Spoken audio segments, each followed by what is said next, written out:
गुरु अर्जन देव जी महाराज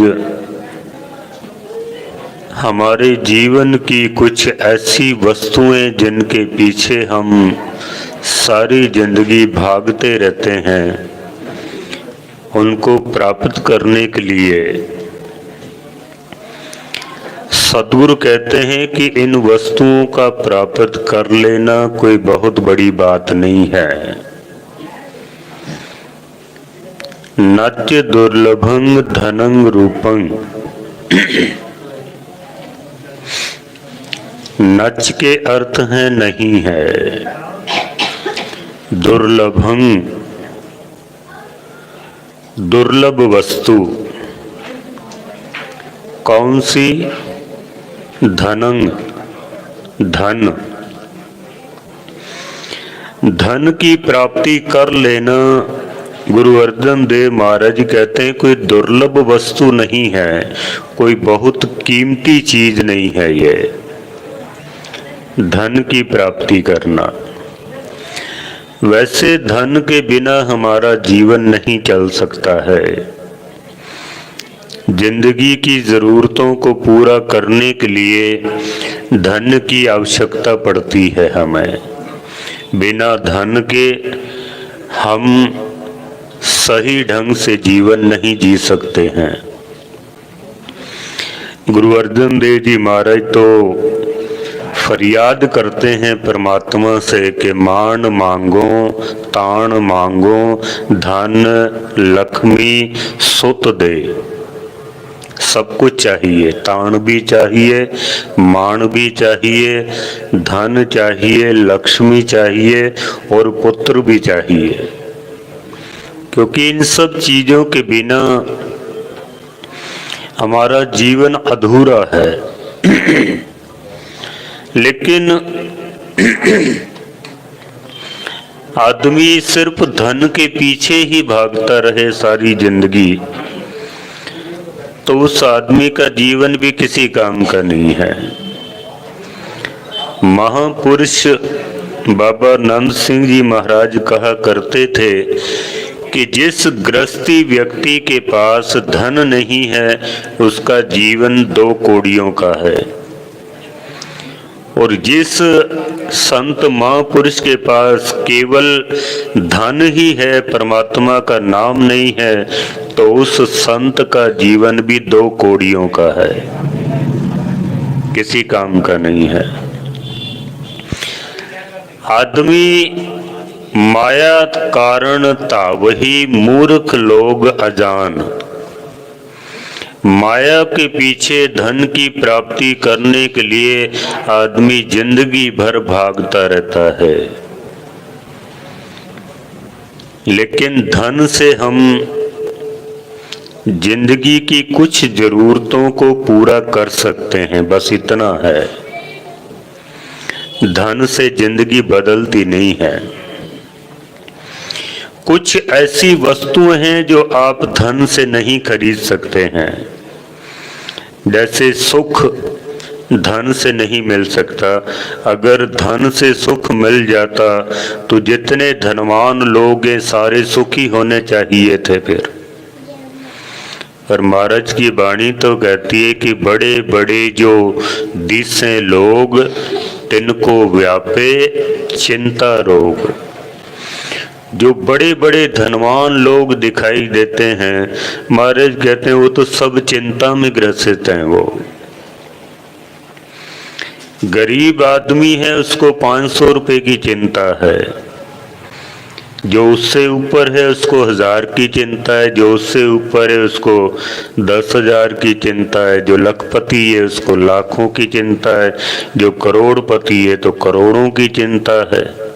महाराज कहते हैं सब चिंता में है। बड़े बड़े जो दिसे लोग तिनको व्यापे चिंता रोग। सब दुखी हैं, नानक दुखिया सब संसार, सुखी कोई नहीं है। धन से हम कुछ चीजों को खरीद सकते हैं, कुछ साधन इकट्ठे कर सकते हैं, लेकिन सुख की प्राप्ति नहीं कर सकते आप, आत्मिक शांति की प्राप्ति नहीं कर सकते हैं आप। किसी को रोग लग जाए, पैसों से दवाइयाँ खरीद सकता है, लेकिन निरोगी शरीर नहीं खरीद सकता। वो नींद पैसों से नहीं खरीदी जा सकती, भूख पैसों से नहीं खरीदी जा सकती है। ये कुदरत की देन है, कुदरत की तरफ से, इनकी कोई कीमत ही नहीं है। लेकिन आदमी सारी जिंदगी पैसे के लिए भागता रहता है। मैंने सुबह अर्ज किया था, अगर आदमी जितना मर्जी धन इकट्ठा कर ले, पर जब जिंदगी का अंत होगा ना, तो आदमी के दोनों हाथ खाली होंगे, फिर कुछ भी साथ नहीं जाएगा हमारे। गुरु नानक सच्चे पातशाह जब लाहौर के अंदर पहुंचे थे, तो वहां का एक सेठ था जिसका नाम था दुनी चंद। उसने अपने महल के ऊपर बड़े बड़े 7 झंडे झुला रखे थे, बड़े बड़े झंडे लगाए हुए थे। उसका ये मतलब था कि जैसे 1 लाख रुपए इकट्ठा हो गया तो एक झंडा लगा दो, 2 लाख हो गए तो 2, 3 हो गए तो 3। तो उसने 7 झंडे उस जमाने में लगाए हुए थे। 7 लाख रुपया उसके पास उस वक्त नगद था, लखपति था वो। हम कई बार कहते हैं ना, फलाने आदमी के तो झंडे झूलते हैं, उसका यही मतलब होता था कि जो जितना धनवान होता था उसके घर के ऊपर उतने ही झंडे झूला करते थे। तो 7 झंडे थे। गुरु नानक सच्चे पातशाह जी पहुंच गए तो महाराज ने पूछ लिया भी ये झंडे क्यों लगा रखे हैं। हालांकि सतगुरु सब जानते थे। उसने कहा महाराज मेरे पास 7 लाख रुपया नगद है इस वक्त, तो मैंने ये 7 झंडे लगा रखे हैं।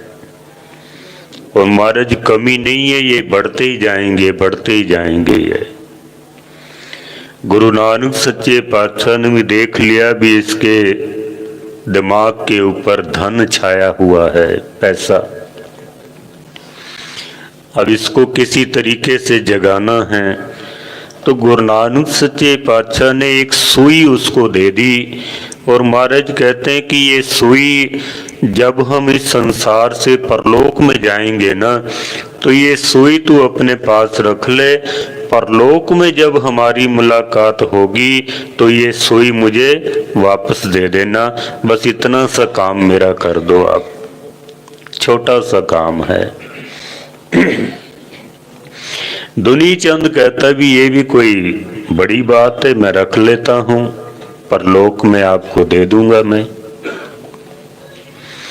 गुरु नानक सच्चे पातशाह का दुनिया को उपदेश देने का ढंग निराला है, सतगुरु जी का। आप देखो सुई 2 काम करती है। एक तो कोई आदमी गहरी नींद में सोया हुआ हो, उसको अगर हम सुई चुभा दें तो वो आदमी एकदम से उठ के बैठ जाएगा। वो सुई का ये काम है। कितनी भी गहरी नींद में हो, सुई चुभाओ, आदमी 1 सेकंड में उठकर बैठ जाएगा। आप कहीं चुभा मत देना घर जाके, नहीं तो कहें भी ज्ञानी जी ये कौन सा उपदेश दे के गए हैं। लेकिन ये सुई का काम है, आदमी एकदम से सुचेत हो जाता है। सुई का एक काम है कि सोए हुए को जगा देना। दूसरा सुई का काम है कि टूटे हुए को जोड़ देना। जैसे कैंची कपड़े को काटती है, लेकिन सुई कपड़े को जोड़ती है। सुई का काम है जोड़ना। कभी आप टेलर की दुकान में अगर जाएंगे ना, तो आप देखना जो कैंची है जो काटने का काम करती है, वो टेलर के पैरों में पड़ी रहती है वो। लेकिन जो सुई है ना, उसको टेलर लोग अपने सिर पर टोपी पहनते थे पुराने जमाने में, तो उस टोपी में सुई को लगा कर रखते थे। वो कैंची काटने का काम करती है वो पैरों में, सुई जोड़ने का काम करती है वो सिर पर है। ये सुई के काम है। इस दुनी चंद ने सुई ले जाकर अपनी घरवाली को दे दी और उससे कहा कि ये गुरु नानक आए हैं, उन्होंने कहा है कि जब मैं परलोक में जाऊंगा ना तो ये सुई उनको वहां पर देनी है, ये सुई उनको वहां वापस करनी है। इसकी जो घरवाली थी वो सत्संगी थी, परमेश्वर का नाम जपती थी। उसने कहा कि ये गुरु नानक ने आपको उपदेश दिया है, आप कौन से चक्रों में पड़ गए हो। ये उपदेश दिया गुरु नानक ने कि संसार की कोई भी वस्तु सुई के बराबर भी आदमी के साथ परलोक में नहीं जाएगी, सुई के बराबर भी। दूसरा, आप माया की नहर गहरी नींद में सोए हुए हैं, गुरु नानक ने आपको जगाने की कोशिश की है, आपको जोड़ने की कोशिश की है। आप कौन से चक्रों में पड़ गए हो। सुई के बराबर भी कोई चीज संसार की परलोक में नहीं जाती है। जय महाभयान दूत जम दले, तह केवल नाम संग तेरे चले। वहां पर केवल परमात्मा का एक नाम हमारे साथ जाएगा, बाकी कोई दुनिया की चीज सुई की नोक के बराबर भी हमारे साथ जाने वाली नहीं है वहां पर। तो गुरु नानक सच्चे पातशाह ने ये उपदेश दिया है। आदमी जितना मर्जी धन इकट्ठा कर ले, पर जब आदमी की मौत होती है ना तो हम जो कार्ड छपवाते हैं ना उसके ऊपर हम लिखते हैं कि फलाने आदमी का निधन हो गया है। हिंदी का शब्द होता है ना निधन, में इसकी मौत हो गई है। हालांकि इसके अर्थ कुछ और हैं। निधन, नी का मतलब नहीं है, धन का मतलब धन। जो कुछ भी संसार की वस्तुएं इसने इकट्ठी की थी ना, निधन हो गया है। अब इसके साथ कुछ भी नहीं जाएगा। जो कुछ इकट्ठा किया है वो सब यही संसार में रह जाना है। निधन हो जाता है आदमी।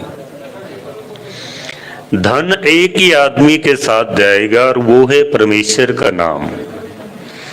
लेकिन आदमी दुनिया के धन को इकट्ठा करने में, भाग दौड़ में, इसी में ही जिंदगी बर्बाद कर लेता है। एक विद्वान कहता है कि चाहे जितने मर्जी इकट्ठे कर लो हीरे मोती, चाहे जितने मर्जी इकट्ठे कर लो हीरे मोती, पर इतना याद रखना कफन में जेब नहीं होती। कफन के अंदर कोई जेब नहीं होती जो हम अपने साथ में कुछ लेकर जाएंगे। हमारे साथ कुछ भी जाने वाला नहीं है। लेकिन आदमी धन से प्रभावित बहुत होता है। धन एक शक्ति है, धन एक ताकत है। धन से हम बहुत सारे साजो सामान खरीद सकते हैं। धन से आप किसी का ईमान भी खरीद सकते हैं। धन से मकान खरीद सकते हैं। धन एक ताकत है, एक शक्ति है धन। जो देश जितना धनवान है उसकी शक्ति भी उतनी बलवान है। जो देश धनवान नहीं है, गरीब हैं, तो उनकी ताकत भी उतनी ही कम है। धन एक ताकत है, शक्ति है धन, और आदमी धन से प्रभावित है। गुरु गोविंद सिंह महाराज सच्चे पातशाह जी बहादुर शाह जफर के साथ जिस वक्त नांदेड़ की धरती पर गए, तो महाराज सच्चे पातशाह एक दिन जब बहादुर शाह के दरबार में आए ना, तो बहादुर शाह ने गुरु गोबिंद सिंह महाराज को अपने सिंहासन पर बिठा दिया। बहादुर शाह उस वक्त का बादशाह था, गुरु गोबिंद सिंह महाराज का बड़ा सत्कार करता था। वो बहादुर शाह ने अपने स्थान पर गुरु गोबिंद सिंह महाराज को बिठा दिया, और जो काजी था, जो बहादुर शाह को पढ़ाता था, उर्दू फारसी पढ़ाई थी, कुरान शरीफ पढ़ाई, उसने ज्ञान दिया था, उसको बड़ी तकलीफ हुई भी मैंने इसको बादशाह बनाया है, मैंने इसको पढ़ाया है, ज्ञान दिया, धर्म का ज्ञान, संसार का ज्ञान, कभी इसने मुझे अपने सिंहासन पर नहीं बिठाया, और ये गुरु कल अभी इसको मिला है और गुरु को इसने अपने सिंहासन पर बिठा दिया। इतना सत्कार आदमी ना दूसरे का सत्कार बर्दाश्त नहीं कर पाता है, खुद को इस लायक नहीं बनाता कि दुनिया मेरा सत्कार करे, पर किसी का सत्कार अगर होता है तो आदमी उससे जेलस करता है, जलता है उससे, खुद को इस लायक नहीं बनाता है। इसके मन में बड़ी जेलस हुई, जलन हुई, बड़ी तकलीफ हुई इसको, और उसने गुरु गोबिंद सिंह महाराज से पूछ लिया कि आपके पास कौन सी ताकत है, कौन सी करामात है, कौन सी शक्ति है आपके पास कि आप इस सिंहासन पर बैठ गए हैं। तो गुरु गोबिंद सिंह महाराज उसके मन की हालत को समझ गए। महाराज कहते हैं कि ताकत तो बहादुर शाह जफर के बोलों में बहुत है। मारे बख्शे देर बहीना, तिस मुख में लख अजमत बीना, कि बहादुर शाह की जुबान में बड़ी ताकत है, बादशाह है, अगर वो एक हुक्म कर दे तो किसी को भी मौत की सजा मिल सकती है, इसकी जुबान में ताकत है।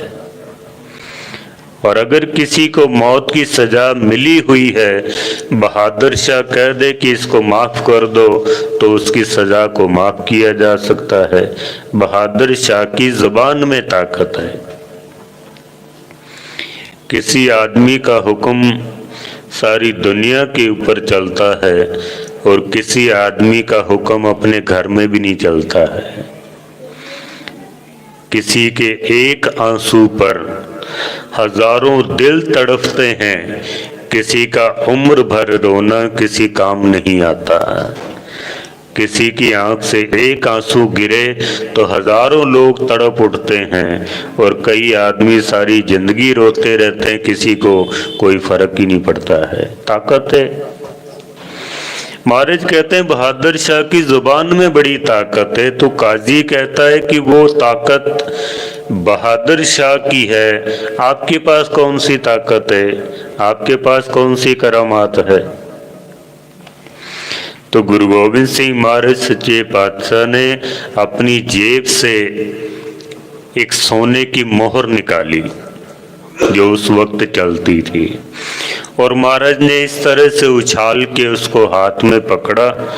और महाराज कहते हैं कि दूसरी ताकत इस धन के अंदर है। पिख दिनार जो हाथ हमारे, देह दुती अजमत तुम लेहो बिचारे। ये जो हमारे हाथ में सोने की मोहर है ना, महाराज कहते हैं ये दूसरी करामात है। इस धन से बड़े बड़ों के ईमान खरीदे जा सकते हैं। आप देखो आज अखबारों में, टीवियों में कितनी खबरें आती हैं। आदमी रिश्वत लेता है, अपने देश को बेच देता है, अपने ऑफिस को बेच देता है, अपनी अजमत को बेच देते हैं, इज्जत आबरू को बेच देते हैं, अपने तन को भी बेच देते हैं। धन में इतनी ताकत है। तो गुरु गोबिंद सिंह महाराज कहते हैं कि ये दूसरी ताकत है। कौन सी? धन। इस धन से किसी को भी खरीदा जा सकता है। तो काजी कहने लगा कि ये दूसरी ताकत धन की हो गई, आपके पास कौन सी ताकत है? पहली ताकत, पहली करामात बहादुर शाह के बोल, दूसरी करामात ये धन। आपके पास कौन सी ताकत है जो आपको इस सिंहासन के ऊपर बिठा दिया है? तो गुरु गोबिंद सिंह महाराज सच्चे पातशाह जी लिखते हैं कि सुन सैयद बोलियो तज मौन, तुम में करामात है कौन। महाराज आपके पास कौन सी करामात है? तो गुरु गोबिंद सिंह महाराज सच्चे पातशाह जी सुन सतगुर शमशीर निकाली। महाराज ने फिर काजी की बात सुन के ना, और महाराज ने अपनी तलवार जो थी वो म्यान से सतगुर ने बाहर निकाली। सुन सतगुर शमशीर निकासी, सब में छटा समान प्रकाशी।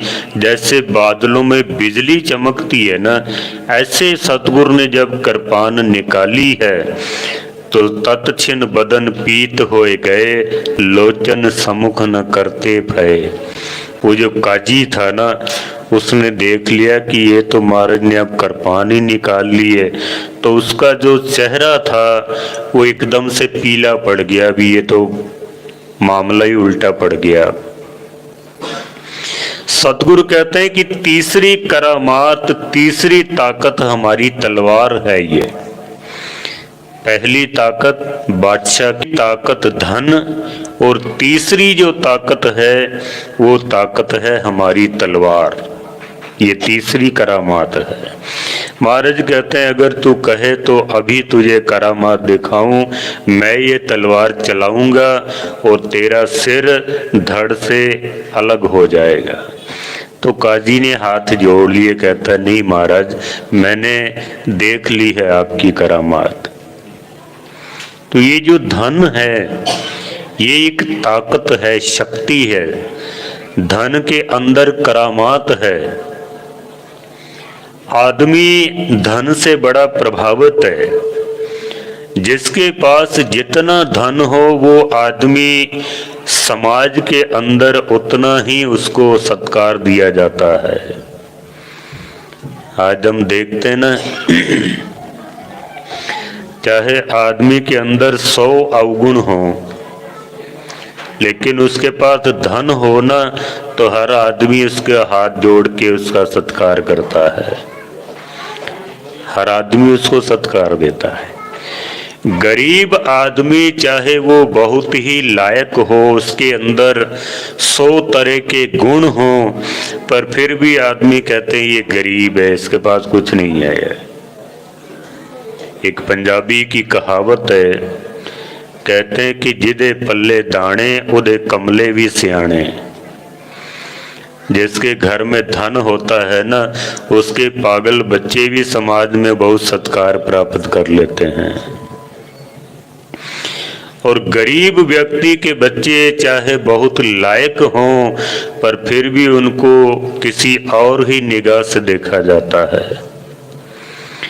भगत कबीर साहब जी ने इसका जिक्र किया है। भगत कबीर साहब कहते हैं कि संसार की हालत देखो कि निर्धन आदर कोई न दे। निर्धन व्यक्ति को कोई सत्कार नहीं देता है। मैं कई बार अर्ज करता हूं कि गुरुद्वारों के अंदर गुरु नानक सच्चे पातशाह जी को हम गरीब नवाज कहते हैं। हम क्या कहते हैं? गरीब नवाज।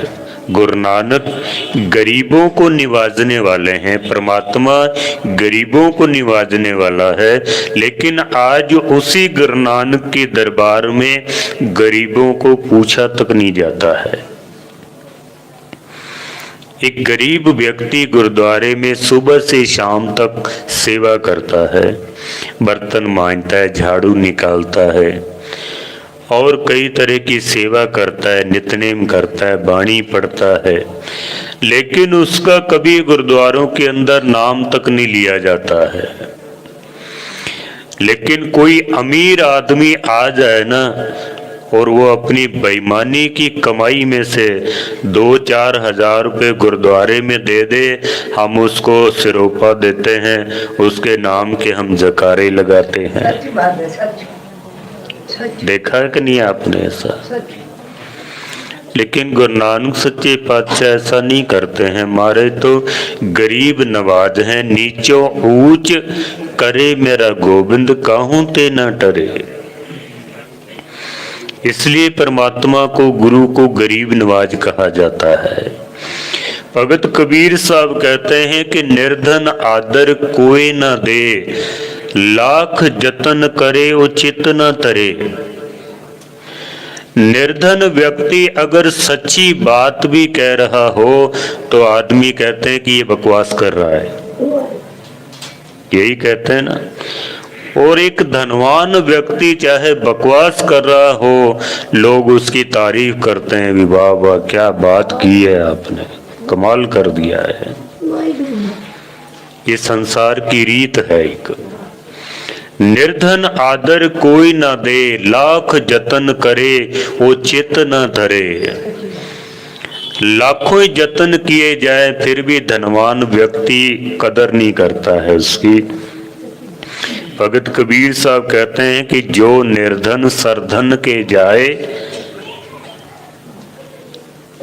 बैठा आगे पीठ फिराए। अगर एक गरीब व्यक्ति किसी धनवान व्यक्ति के पास जाता है तो धनवान व्यक्ति उससे अपना मुंह फेर लेता है, उसकी तरफ देखता भी नहीं है। भगत कबीर साहब जी, एक सेठ था, बड़ा उसका कारोबार चलता था, बहुत लोगों की भीड़ लगी रहती थी। तो भगत कबीर जी ने देखा भी ये कभी सत्संग में नहीं आता है, इसका जीवन धन कमाने में लगा हुआ है, कहीं ऐसा ना हो कि इसका जीवन बर्बाद चला जाए। तो भगत कबीर साहब जी उसके पास पहुंच गए और उससे कहते हैं कि सेठ जी आप सत्संगत में आया करो, केवल धन कमाना ही जिंदगी का मकसद नहीं है, आप सत्संगत में आया करो।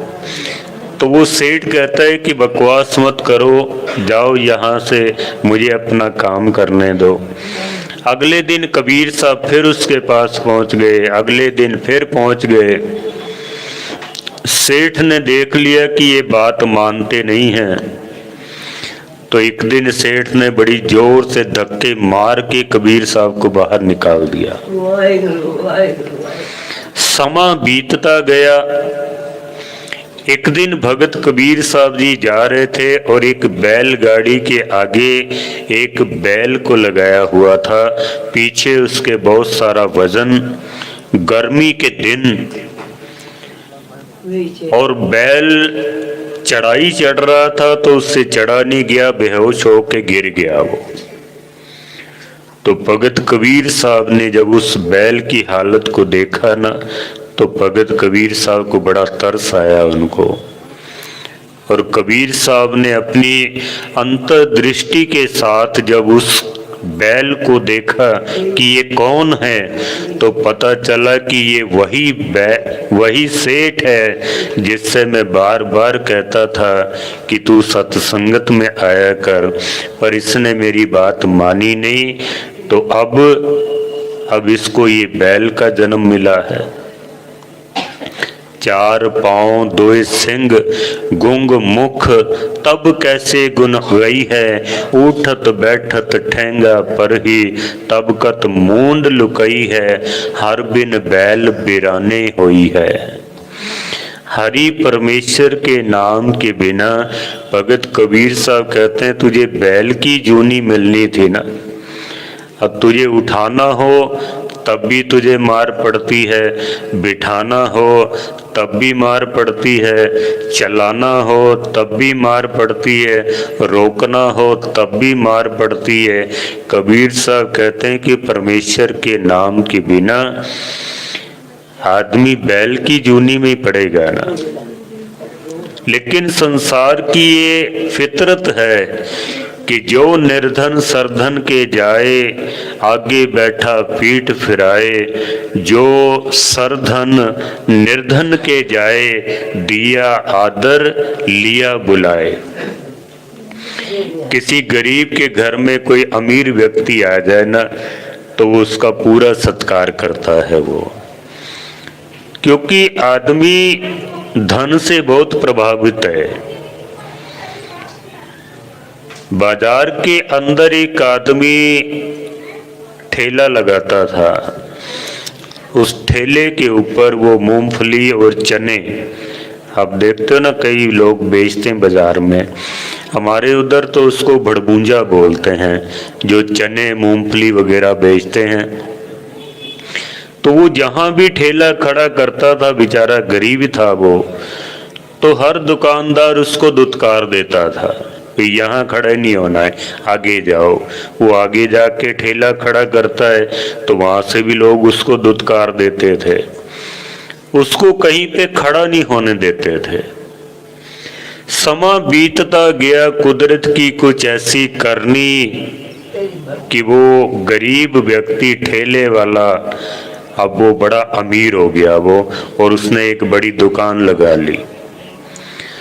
तो जो लोग पहले उसको दुत्कारते थे, अब उसको वो सलाम करते हैं, राम राम करते हैं, नमस्कार करते हैं।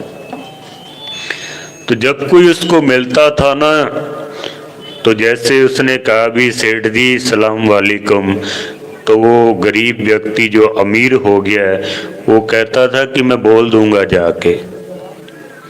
किसी ने राम राम किया तो कहता था ठीक है मैं बोल दूंगा जाके।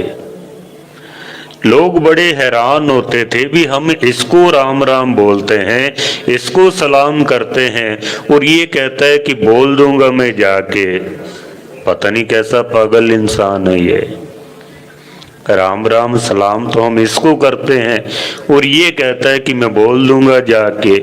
एक दिन सभी ने इकट्ठा होके उससे पूछ लिया, भाई हम तुझे सलाम करते हैं और तू कहता है कि बोल दूंगा जाके, ये बात है क्या? तो उसने कहा कि तुम जो सलाम करते हो ना वो मुझे नहीं करते हो, मैं तो वही गरीब आदमी हूँ। आज मेरे पास धन आ गया है तो आप सब मुझे सलाम करते हो।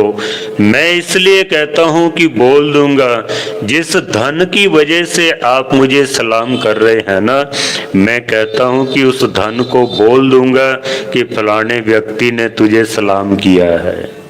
मुझे थोड़ी ना सलाम कर रहे हो, कोई धन की वजह से सलाम है। आदमी निर्धन हो, गुणवान हो, संसार में उसका कोई सत्कार नहीं है। धनवान हो, चाहे उसके अंदर 100 अवगुण हो, फिर भी उसका संसार के अंदर सत्कार होता है, क्योंकि धन एक शक्ति है। धन से व्यक्ति प्रभावित है। धन के लिए आदमी 18-18 घंटे मेहनत करता है प्राप्ति के लिए। धन अगर हमारी जेब में हो तो ठीक है, क्योंकि धन के बिना जीवन नहीं चलेगा।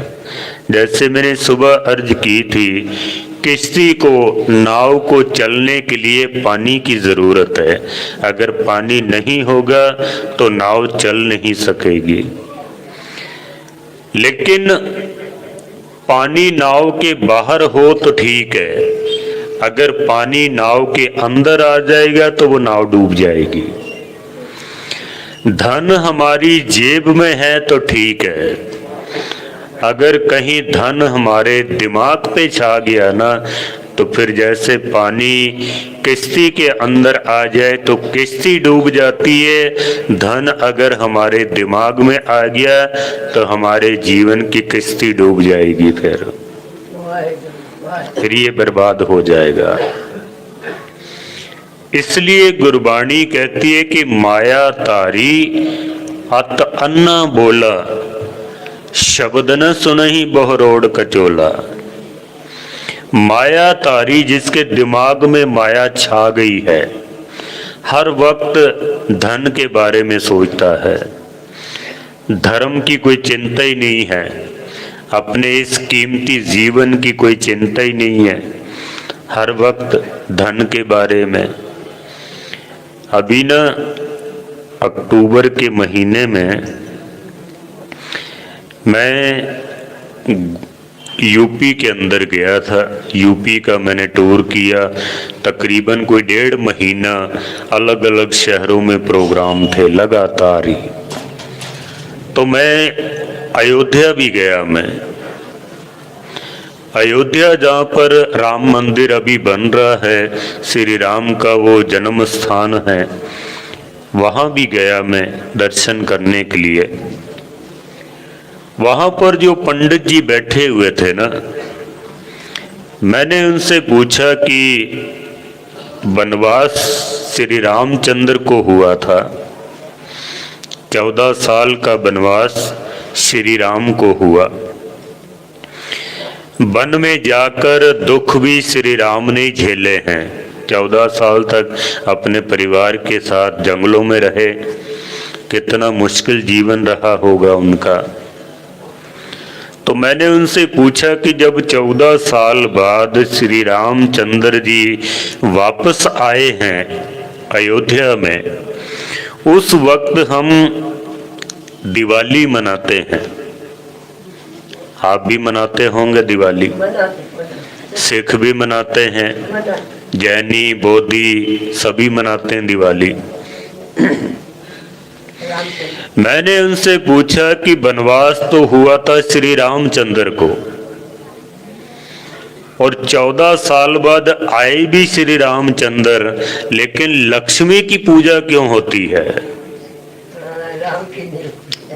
कोई राम का नाम लेता दिवाली वाले दिन? कभी देखा किसी को? 14 साल वनवास श्री राम को हुआ, वापस श्री राम आए, लेकिन दिवाली के दिन पूजा लक्ष्मी की होती है।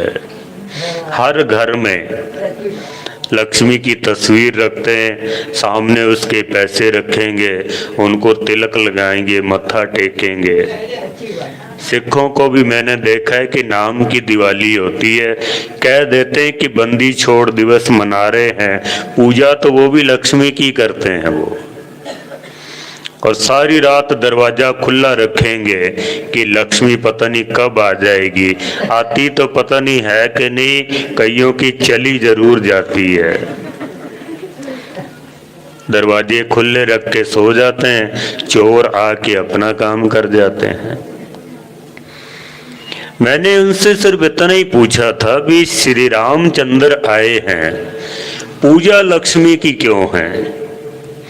टीवी पे, अखबारों में, मैगजीन में, रेडियो पे अगर आप देखेंगे ना तो मुहूर्त भी लक्ष्मी पूजन का मुहूर्त बताते हैं। श्री रामचंद्र की पूजा का कोई जिक्र ही नहीं है, कोई नाम ही नहीं लेता होगा मेरे हिसाब से। तो ऐसा क्यों है? उन पंडित जी के पास भी जवाब नहीं था इस बात का।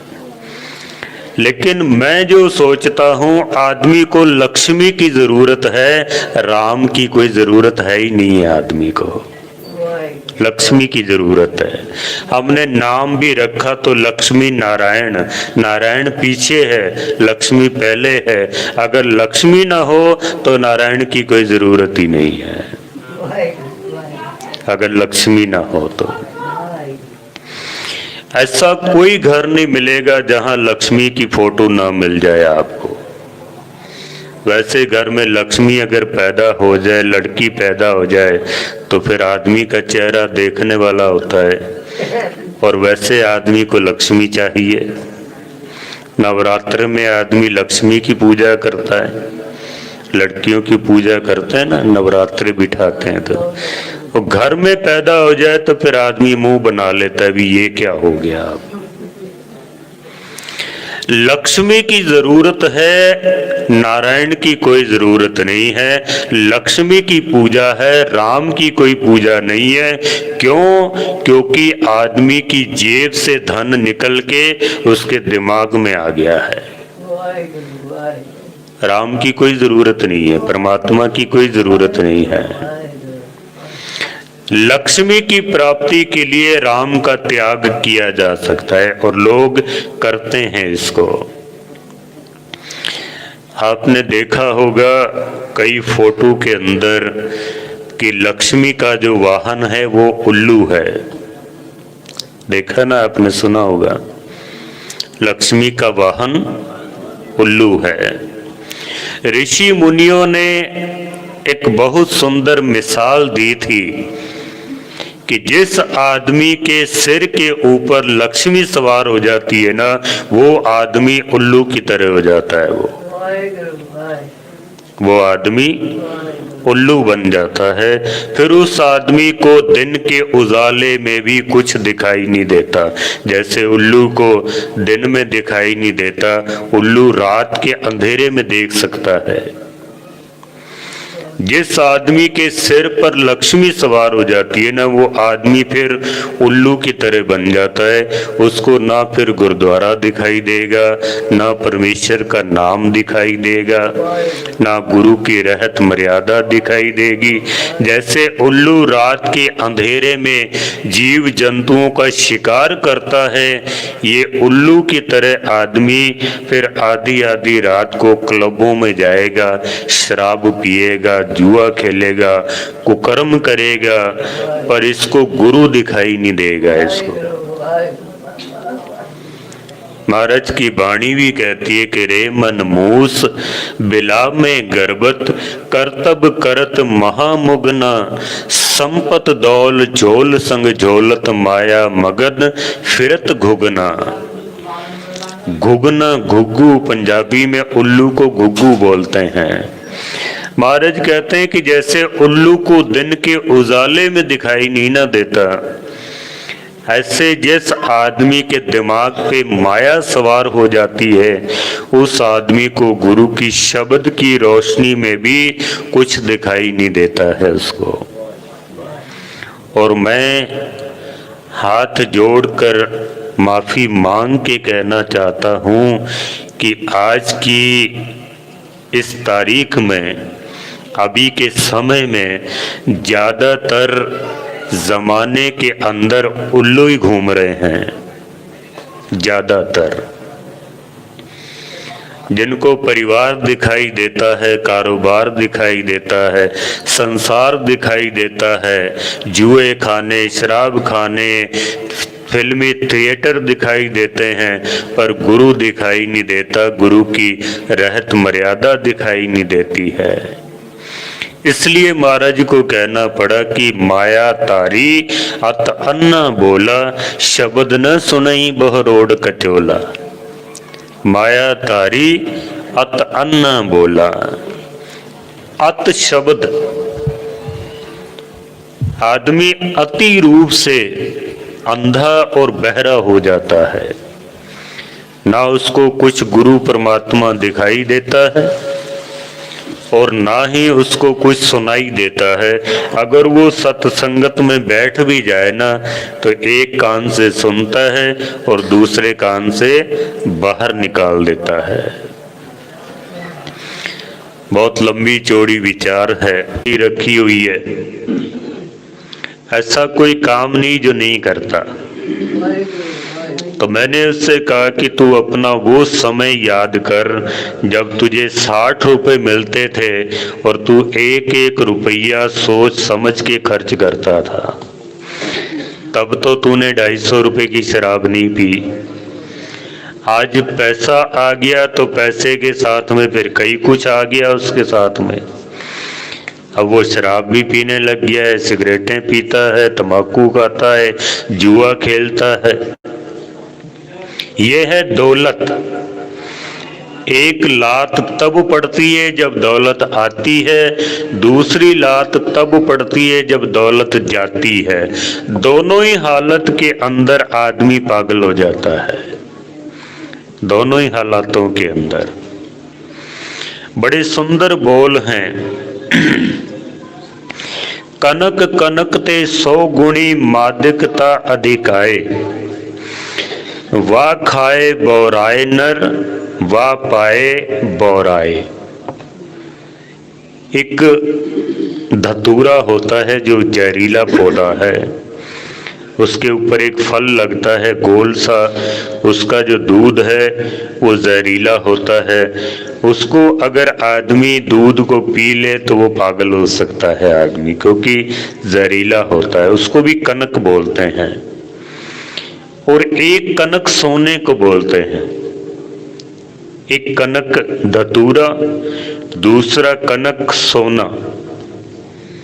ये विद्वान कहता है कि कनक कनक ते 100 गुणी मादकता अधिकाय। है तो दोनों कनक ही, लेकिन एक कनक के अंदर दूसरे कनक से 100 गुना ज्यादा इसके अंदर नशा है। वो जो फल है ना कनक का, उसको आदमी अगर पी ले उसके दूध को तो थोड़ी देर के लिए आदमी पागल हो जाएगा, लेकिन वह खाए बौराए नर। धतूरे का फल खाने से आदमी पागल हो जाता है, बौराए बौरा जाना, पागल हो जाना।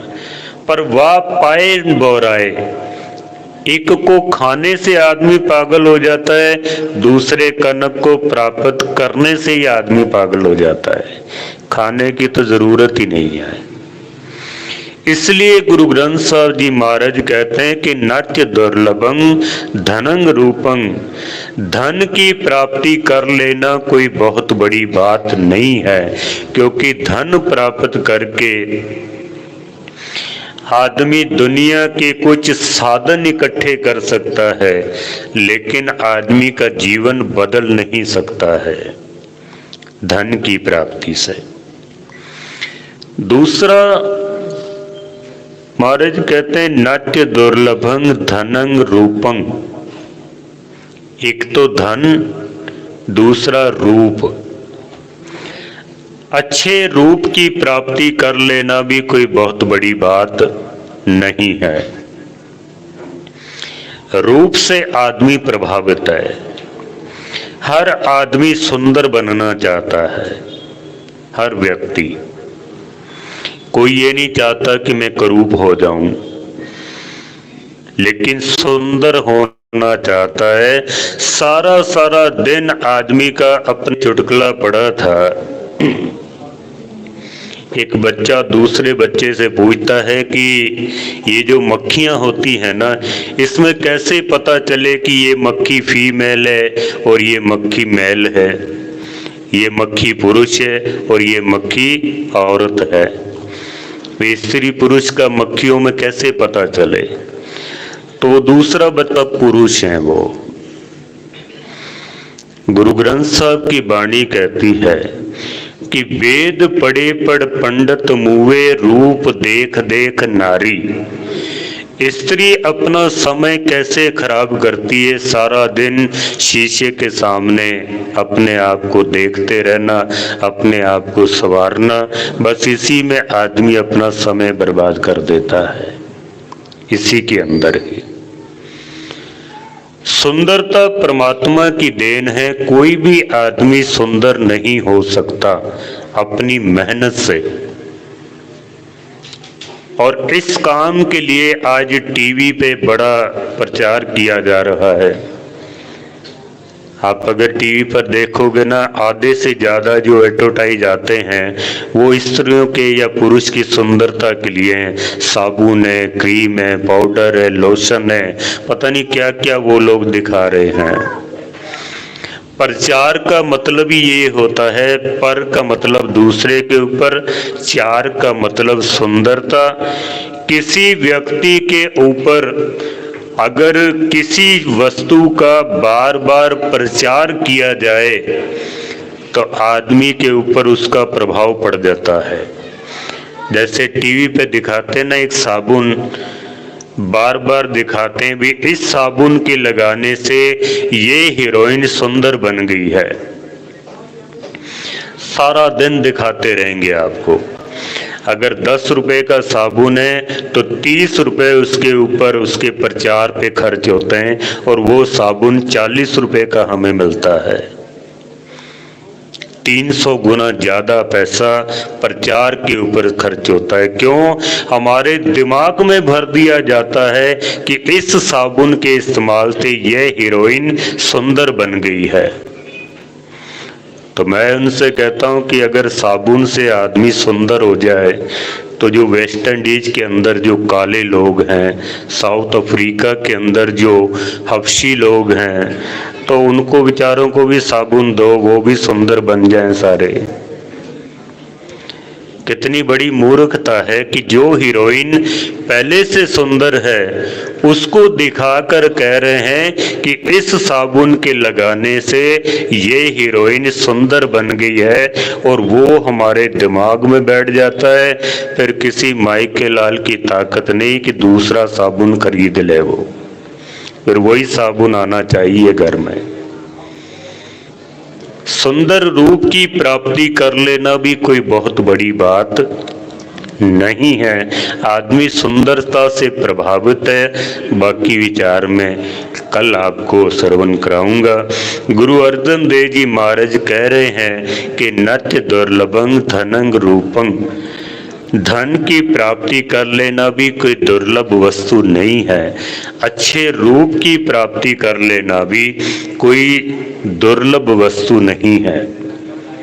दुर्लभ वस्तु क्या है? आने वाले 3 दीवानों में बाकी की और पंक्तियां, जो जो बात गुरु अर्जन देव जी हमें समझाने की कोशिश कर रहे हैं, वो सब आपके सामने रखने की निमाणी कोशिश करेंगे। भूल चूक की क्षमा। आप